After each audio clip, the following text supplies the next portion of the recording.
to ride in a one-horse open sleigh. Hey! Jingle bells, jingle all the way. Oh, what fun it is to ride in a one-horse open sleigh. Dashing through the snow In a one-horse open sleigh, o'er the fields we go. laughing all the way, Bells on bobtails ring. making spirits bright. What fun it is to ride and sing a sleighing song tonight. Oh, jingle bells, jingle all the way. Oh, what fun it is to ride in a one-horse open sleigh. Hey! Jingle bells, jingle all the way. Oh, what fun it is to ride in a one-horse open sleigh.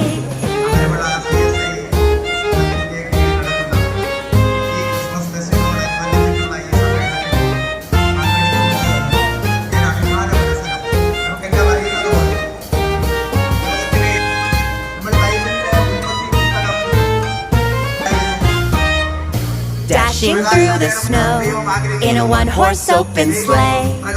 O'er the fields we go, laughing all the way. Bells on bobtails ring, making spirits bright.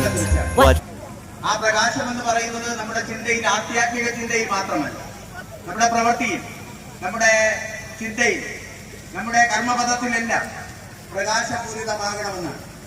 നമ്മളെല്ലാം ദൈവവിശ്വാസികളാണ്. നമ്മുടെ ദൈവവിശ്വാസികളായ നമ്മൾ രാത്രി ഉറങ്ങുമ്പോഴും അല്ലെങ്കിൽ രാവിലെ ഉണരുമ്പോഴും നമ്മുടെ മനുഷ്യജന്മം എന്ന് പറയുന്നത് ഏറ്റവും ശ്രേഷ്ഠമായ ഒന്നാണ്. ദൈവം നമ്മുടെ ഭൂമിയിലെ വെളിച്ചം പ്രദാനം ചെയ്തതും ഇരുട്ട് പ്രദാനം ചെയ്തതും മഴ പെയ്യിക്കുന്നതും സൂര്യന്റെ ചൂടേൽക്കുന്നതും ഇവിടെ കായ്കനികൾ ഉണ്ടാകുന്നതും എല്ലാം ഇവിടെ പക്ഷികൾക്കും മൃഗങ്ങൾക്കും മനുഷ്യർക്കും യാതൊരു വിവേചനവും ഇല്ലാതെയാണ്. ഏതെങ്കിലും ഒരു പ്രത്യേക മനുഷ്യന് പ്രത്യേക രീതിയിലുള്ള സൂര്യപ്രകാശം ലഭിക്കട്ടെ എന്നോ അല്ലെങ്കിൽ ഏതെങ്കിലും പ്രത്യേക രീതിയിലുള്ള മനുഷ്യന് പ്രത്യേക രീതിയിലുള്ള കാലാവസ്ഥ ഉണ്ടാകട്ടെ എന്നോ വിചാരിച്ചിട്ടല്ല ദൈവം ഇതൊക്കെ നമുക്ക് സൃഷ്ടിച്ചു തന്നത്.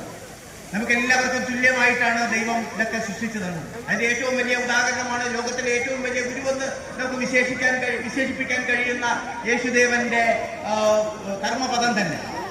നമ്മുടെ ഉപനിഷത്തുകളിൽ അല്ലെങ്കിൽ പുരാണങ്ങളിലൊക്കെ ഒരുപാട് ഗുരുക്കന്മാരെ കുറിച്ച് നമ്മൾ പഠിച്ചിട്ടുണ്ട്. ദ്രോണാചാര്യർ, വശിഷ്ഠർ, അങ്ങനെ ഒരുപാട് മുനിമാരെ കുറിച്ചൊക്കെ നമ്മൾ പഠിച്ചിട്ടുണ്ട്. പക്ഷെ അതിൽ നിന്നെല്ലാം ശ്രേഷ്ഠനായ